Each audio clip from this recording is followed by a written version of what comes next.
Hello guys, I am Vivek Kumar Chaudhary. तो जैसे हम टॉपिक 3 का पहले ही आप लोगों को थ्योरी डिस्कस कर चुके हैं, तो अब हम जो है केस डिस्कस करेंगे टॉप यूनिट 3 का। तो यूनिट 3 में कौन कौन सा केस है Subhash Kumar versus state of Bihar, rural litigation and entitle Kendra versus state of UP, MC Mehta versus मतलब union of India, MC Mehta versus Kamalnath और Sajnanand Pandey versus state of West Bengal. तो जैसे ये केस किसका है, कॉन्स्टिट्यूशनल पर्सपेक्टिव का है। तो केस के साथ हम आप लोगों को जो है उसका सेक्शन लिखा देंगे, आप लोग लिख लीजिएगा।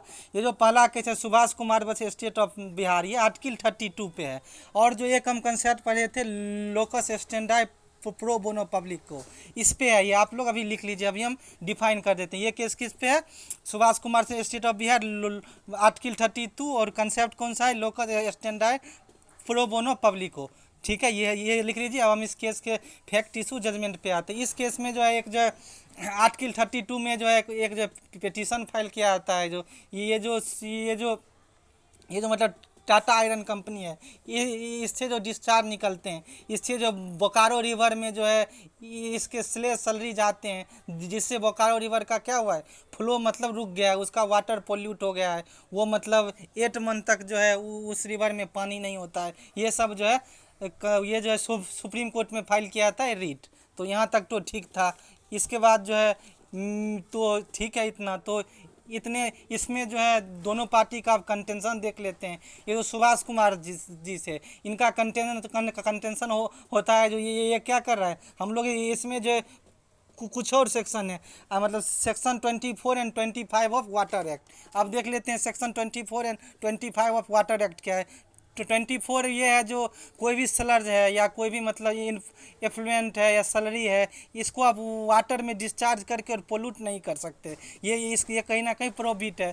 ये है मतलब सेक्शन 24 ऑफ वाटर एक्ट में। और 25 है, जो इस प्रकार का अगर सलरी आप डिस्चार्ज करते हो तो उस पर जो रेस्ट्रिक्शन लग जाएगी। ये है सेक्शन 25 ऑफ ये वाटर एक्ट। यहाँ तक आप लोगों को समझ आ गया होगा। लेकिन जो ये जो टाटा आयरन कंपनी होती है, ये जो है एफिडेविट है, जो हम सब जो है ये स्टेट कंट्रोल बोर्ड से जो है वो जो है हम जो है परमिशन ले चुके हैं। और स्टेट कंट्रोल बोर्ड भी एफिडेविट है, जो हाँ ये जो मतलब ये जो टाटा आयरन मतलब लिमिटेड है, ये जो है सब जो है एनवायरमेंटल लॉ को फॉलो कर रहा है। तो इस केस में इशू वही है, जो क्या ये पब्लिक इंटरेस्ट लिटिगेशन है, ये क्या मतलब पब्लिक इंटरेस्ट के लिए पिटीशन फाइल किया गया, या जो है पर्सनल इंटरेस्ट के लिए। देखिए पटना हाई कोर्ट में जो है ये जो है सुभाष कुमार और टाटा के बीच में एक एग्रीमेंट था, जो भी इस कंपनी से कुछ एक फ्यूल उल निकलता था, मतलब कुछ एक कचरा वचरा निकलता था, उससे सुभाष कुमार कॉन्टैक्ट था, जो हम जो है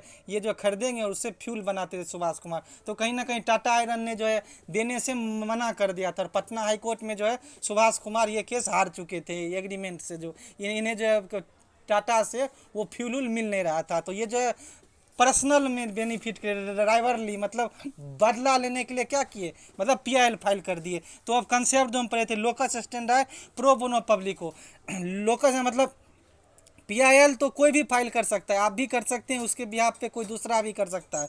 बट क्या होना चाहिए, प्रो बोनो पब्लिक होना चाहिए, पब्लिक के बेनिफिट में होना चाहिए। इस केस में क्या है भाई, ये जो सुभाष कुमार है ये पर्सनल राइवरली लेने के लिए, खुद का फायदा, भाई अच्छा मुझे तुमने फ्यूल नहीं दिया, मेरे से तुमने दुश्मनी किया है, पर्सनल दुश्मनी के लिए क्या हुआ, पटना हाई कोर्ट में फाइल मतलब ये सुप्रीम कोर्ट में वो फाइल किया है, मतलब फाइल किया है रीट। तो सुप्रीम कोर्ट इस रीट को मतलब डिसमिस कर देती है और बोलती है जो पब्लिक इंटरेस्ट लिटिगेशन है वो मतलब पर्सनल मतलब सेटिस्फेक्शन के लिए नहीं फाइल किया जाता। ये क्या होगा, पब्लिक एट लार्ज के मतलब फंडा मतलब अगर राइट अगर वायलेट हो रहा है तब फाइल करिए। आपके और टाटा आयरन में मतलब वो राइवरली चल रहा है, तब पब्लिक सेटिस्फेक्शन के लिए उसको परेशान करने के लिए पब्लिक लिटिगेशन फाइल कर रहे हैं। ऐसे आप नहीं फाइल कर सकते और इस जो है रिट को सुप्रीम कोर्ट डिसमिस कर दे। आई होप आप लोगों को क्लियर हो गया होगा। अब आते हैं रूरल लिटिगेशन एंड इंटाइटल केंद्र वर्सेज स्टेट ऑफ यूपी। ये जो है मसूरी हिल स्क्वायरिंग केस के नाम से भी जानते थे। जैसे हम लोग जानते हैं मसूरी कहाँ है, देहरादून में है, घूमने की भी काफ़ी अच्छी जगह है, हम लोगों को जाना चाहिए। जैसे मसूरी हो गया, शिमला हो गया, ये सब काफ़ी अच्छी जगह है, हम भी गए हुए हैं। मतलब एक अलग ही लगता है लाइफ का, जीने का असली जो है वो इंजॉयमेंट वो पहाड़ों में ही है। तो आप लोग भी एग्ज़ाम के बाद ज़रूर घूमने जाइएगा मसूरी, चाहे सबसे बढ़िया शिमला है, यहाँ से कालका जाइएगा, कालका से टॉय ट्रेन होते हुए वहाँ से शिमला जाएगा। शिमला मुझे सबसे अच्छा लगा। तो अब चलिए केस पे आते हैं, rural litigation and entitle Kendra versus state of UP. तो इस केस में क्या हुआ था, ये जो देहरादून का वो था, देहरादून का कई सारे मसूरी का वो था, वहाँ जो है काफ़ी ज़्यादा प्रोग्रेसिव माइनिंग हो रही थी, जिससे क्या हो रहा था, वहाँ जो वहाँ के ट्री थे, जो वहाँ के फॉरेस्ट थे, वहाँ जो सॉइल इरोजन हो रहा था, जिससे वहाँ बहुत ज़्यादा जो पहाड़ों पे क्या होता है लैंडस्लाइड बहुत ज़्यादा हो जाता है, जिससे वहाँ अंडरग्राउंड वाटर मतलब खराब होने लगा था। तो एक एनजीओ थी रूरल लिटिगेशन एंड इंटाइटल केंद्र देहरादून, वो जो है सुप्रीम कोर्ट में फाइल करती है रिट और बोलती है यहाँ जो काफ़ी जो है साइड इफ़ेक्ट हो रहा है, लैंड स्लाइड हो रहा है, वाटर इरोजन हो रहा है, ये सब करके वो होती है। तो सुप्रीम कोर्ट जो है सुप्रीम कोर्ट में फाइल करता है रिट, तो सुप्रीम कोर्ट ये देखती है। तो इस केस का इशू वही है, जो क्या ये जो रिट है, ये जो है ये क्या था, इसमें एक चीज़ समझने वाली थी, ये जो था माइनिंग का कौन दिया था लाइसेंस, गवर्नमेंट ने दिया था।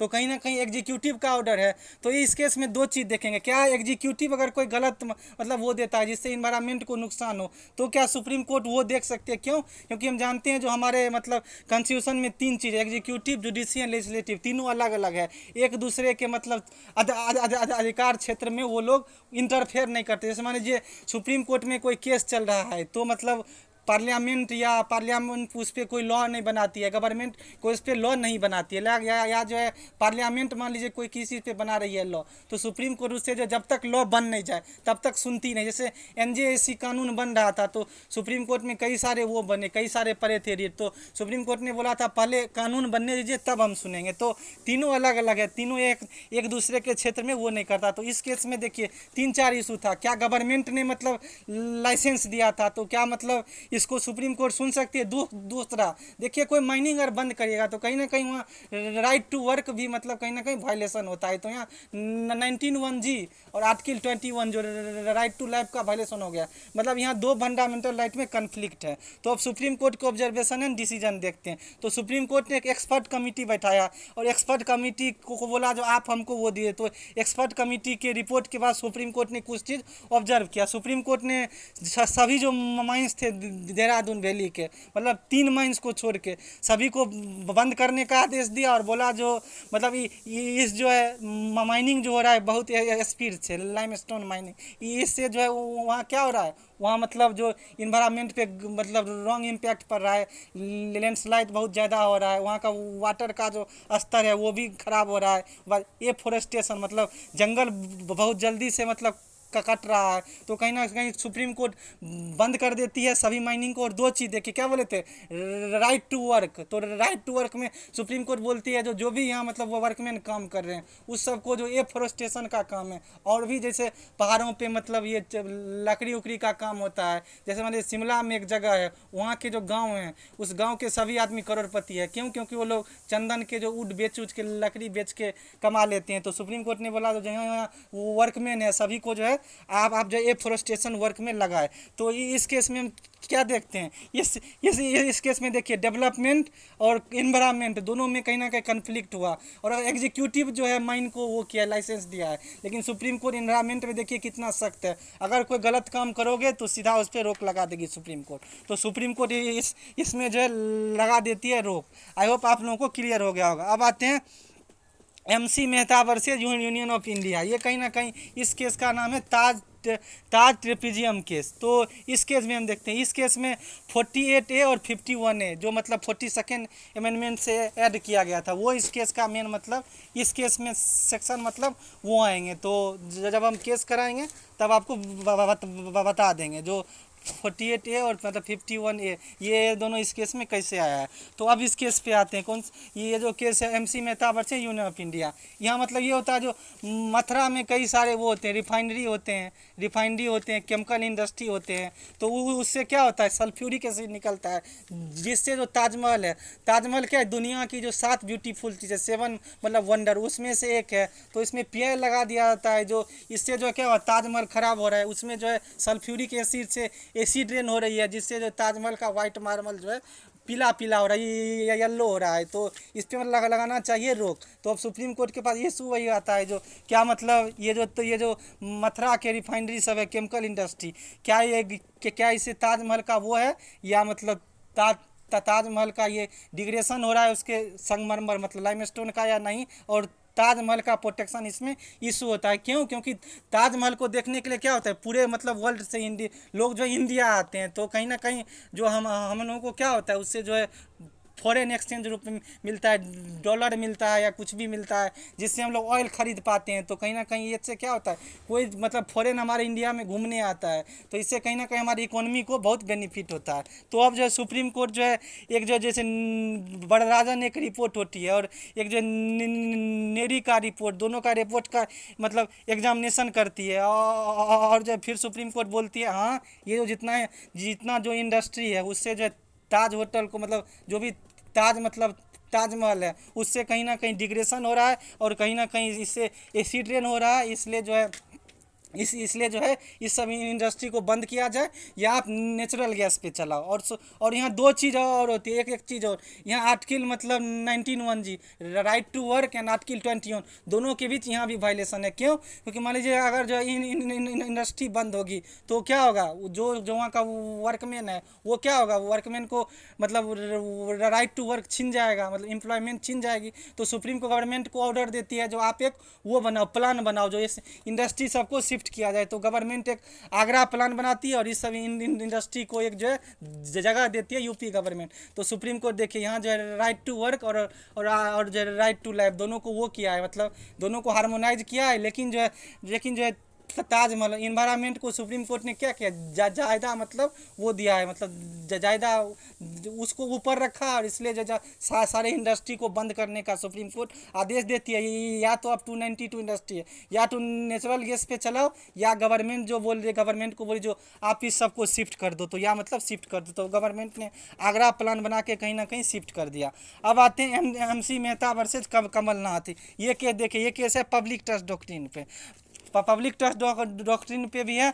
तो इस केस में क्या होता है, उस समय कमलनाथ क्या होते हैं, उस समय कमलनाथ जो है इन्वायरमेंट मिनिस्टर होते हैं, इन्वायरमेंट मिनिस्टर होते हैं। और जो है उस समय हिमाचल में भी कांग्रेस की गवर्नमेंट होती है। इस केस में जो आर्टिकल लगता है 21, 48A और 51A वही है। देखिए आर्टिकल 21 है राइट टू लाइफ, 51A के क्या है, मतलब वाइल्ड लाइफ फॉरेस्ट, इस सब का प्रोटेक्शन करोगे। और 51A का मतलब जी है क्या है, मतलब जो भी नेचुरल इन्वायरमेंट है, फॉरेस्ट, लेक, रिवर, इस सब का मतलब बचाना, इस सब को इम्प्रूव करना, प्रोटेक्ट करना, वो हम लोगों का फंडामेंटल ड्यूटी है। तो इस केस में क्या होता है, कमलनाथ का वो होता है। तो ये स्पान मोटर प्राइवेट लिमिटेड को क्या होता है, एक प्राइवेट कंपनी होती है, उसे जो है रिवर एक होता है BASS, वो होता है हिमाचल में, उसके जो है उसके पास जो है उसके बैंक पे जो है एक जो होटल बनाने का मिल जाता है लीज, जिससे जो एक इंडियन एक्सप्रेस जो है खबर छापती है, जो ये जो होटल बना है, इससे जो है जो भी रिवर बीच है उसका जो है वही मिल गया है,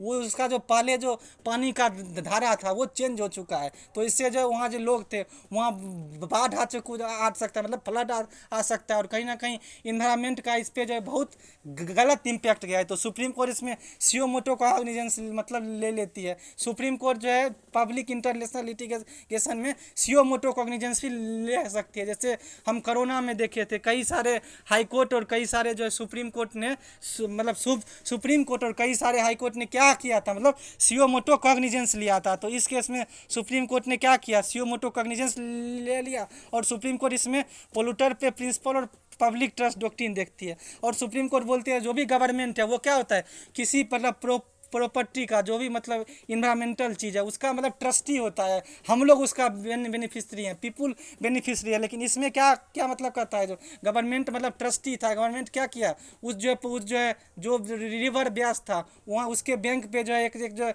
किसको, प्राइवेट होटल कंपनी को जो है होटल बनाने के लिए दे दिया। तो कहीं ना कहीं क्या है, ये पब्लिक ट्रस्ट डॉक्ट्रिन का वायलेशन है। तो सुप्रीम कोर्ट इसमें पोलूटल पे प्रिंसिपल अप्लाई करती है और बोलती है देखो जो वहाँ का विक्टिम है उसको तो तुमको कंपनसेशन देना ही पड़ेगा, ऊपर से जो तुमने जो रिवर का वो चेंज किया है, फ्लो चेंज किया है, इसके रिस्टोरेशन के लिए जितना पैसा लगेगा। पोलूटल पे प्रिंसिपल में क्या होता है, दो दो चीज़ होता है, पहला चीज़ विक्टिम को कंपनसेशन दो, दूसरा इन्वायरमेंट के रिस्टोरेशन के लिए वो करो। तो सुप्रीम कोर्ट विक्टिम को भी कंपनसेशन दिलाती है और जो इस रिवर का जो वो चेंज हो जाता है, फ्लो चेंज हो जाता है, तो सुप्रीम कोर्ट उसके लिए भी कंपनसेशन दिलाती है। और जो है बोलती है जो तुम्हारे होटल से जो भी एफ्लुएंट निकलेगा, क्यों क्योंकि अगर देखिए जो अभी जो होटल इंडस्ट्री है, होटल इंडस्ट्री जो इन्वायरमेंट मत को बहुत ज़्यादा हार्मफुल नुकसान कर रही है। ये तो हम लोग नहीं पढ़ते हैं, बट जो भी होटल इंडस्ट्री चल रही है ये भी इन्वायरमेंट को बहुत नुकसान, जैसे हम लोग कुछ दिन पहले जो केदारनाथ बद्रीनाथ में जो क्लाइमेट चेंज आया था,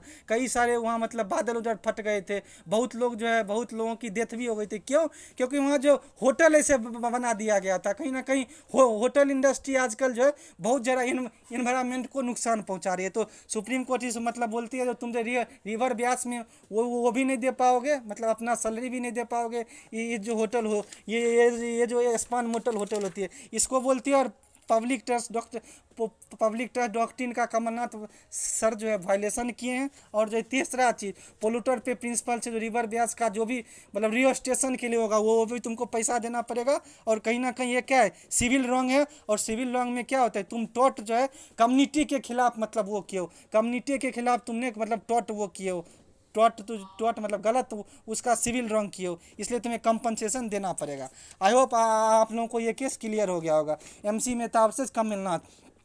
अब हम लोग आते हैं अगला केस पे, सच्चिदानंद पांडे वर्सेज मतलब स्टेट ऑफ मतलब वेस्ट बंगाल। ये क्या होता है, मतलब ये जो इसको बोलते हैं बेगम बाड़ी लैंड केस। तो इसमें क्या होता है, मतलब एक बंगाल में होती है जू, होती है काफ़ी अच्छी जू है, कभी टाइम मिले तो आप लोग देखने के लिए जाइएगा। वैसे दिल्ली का भी जू अच्छा है लेकिन बंगाल वाला उससे अच्छा है। तो इसमें होता है जू का कुछ होता है, एक तो जू होती है, जू का कुछ होता है लैंड जो खाली रहती है जिसमें जू का कचरा उचरा फेंका जाता है। तो वहाँ जो स्टेट ऑफ वेस्ट बंगाल है वो जो है उसको एक ताज ग्रुप को वहाँ 5 स्टार होटल बनाने के लिए देती है दे, तो मतलब होटल बनाने के लिए देती है दे, तो उसमें एक PIL हो जाता है फाइल। जो ये जो होटल बनेगा ना, इससे जो माइग्रेंट मतलब जो बर्ड आते हैं ये जो चिड़ियाघर में उस सब को जो वो हो जाएगा, उससे जो है माइग्रेंट बर्ड सब नहीं आएंगे और इससे जो है इन्वायरमेंट को भी नुकसान पहुँचेगा। तो इसमें देखिए जो उस समय जो गवर्नमेंट थी वो इंदिरा गांधी प्राइम मिनिस्टर थी। तो इंदिरा गांधी ने भी मतलब ताज ग्रुप को ये लिखा था जो आप ये होटल उटल बना रहे हैं इससे इंडिया को फ़ायदा होगा। उसके बाद जो कहीं ना कहीं और तब जो है वहाँ के गवर्नमेंट ने भी परमिशन दिया। और गवर्नमेंट में जो था बंगाल गवर्नमेंट, उसने जो सारे इन्वायरमेंट मतलब जो भी मतलब इन्वायरमेंट गाइडलाइन थे वो सब जो है ताज ग्रुप ने फॉलो किया था। तो सुप्रीम कोर्ट जो है इस केस में जो सुप्रीम कोर्ट डिसीजन देती है, जो भी कंसिडरेशन है, जो भी गाइडलाइन है वो सब जो है क्या वेस्ट बंगाल गवर्नमेंट भी फॉलो कर रही है और ये ताज ग्रुप भी फॉलो किए। यहाँ जो वेस्ट बंगाल गवर्नमेंट है ये जो पब्लिक ट्रस्ट डॉक्ट्रिन का पूरी तरीके से वो मतलब वो कर रही है, मतलब फॉलो कर रही है। ये जो लैंड था खाली था और जो है इस लैंड पे कुछ नहीं था, तो ऐसा कोई दिक्कत नहीं हो रहा इन्वायरमेंट का। और जो ताज ग्रुप है वो इस प्रकार से होटल बना रही है जो भी माइग्रेंट वर्ड है वो आराम से जू में आ जा सके। तो इससे क्या हो रहा है, कोई वर्ड को भी दिक्कत नहीं होगा, कोई इन्वायरमेंट को भी दिक्कत नहीं होगा, तो इसमें परमिशन ग्रांट कर देती है। तो ये मतलब केस क्या दिखाता है, जो हर समय जो इंडस्ट्रीज हारता नहीं है। अगर जो इंडस्ट्री है, जो भी डेवलपर है, वो अगर सभी इन्वायरमेंट मतलब गाइडलाइन फॉलो कर रहा है तो कोर्ट जो है उसको परमिशन ग्रांट कर देती है। तो इस केस में जो है ताज ग्रुप को जो है होटल बनाने के लिए वो मिल जाता है लाइसेंस। तो गाइज आप लोगों के लिए इतना मेहनत करके वीडियो बना रहे हैं, अगर आप लोगों को वीडियो अच्छा लगे तो प्लीज़ चैनल को सब्सक्राइब और लाइक ज़रूर कर दीजिएगा, शेयर अपने दोस्तों को कर दीजिएगा। Thank you guys, thank you.